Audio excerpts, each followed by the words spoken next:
Media news, आपका media.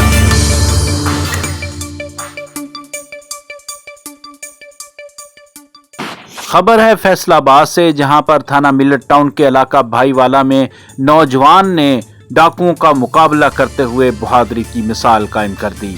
22 दिसंबर 2023 शब 11 बजे के करीब दो डाकू बिल्ला पान शॉप भाईवाला आते हैं और वो उसको लूटने की कोशिश करते हैं, जबकि नौजवान बिल्ला जट दुकान के अंदर अपना पिस्तौल निकालकर उन डाकुओं का मुकाबला करता है। इसी दौरान नौजवान जख्मी हो जाता है। वो लोगों को पुकारता है, लेकिन लोग वहां से भाग निकलते हैं, मगर वो नौजवान अकेला डाकुओं का मुकाबला करता है और बिलाखिर एक डाकू को जख्मी भी कर देता है।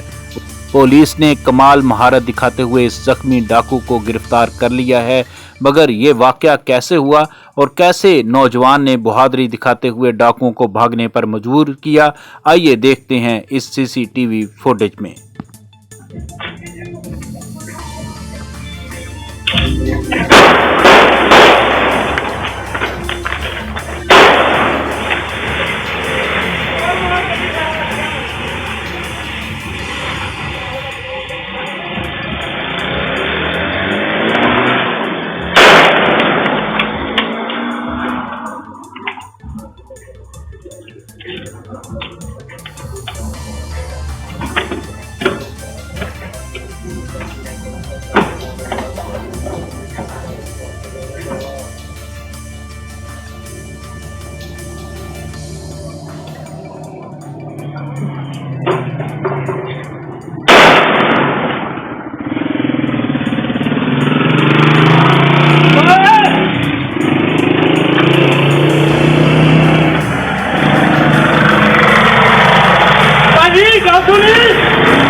फायर मार के मैंने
डी मीडिया यूट्यूब चैनल को लाइक कीजिए, सब्सक्राइब कीजिए और बेल आइकन को दबाइए। शुक्रिया।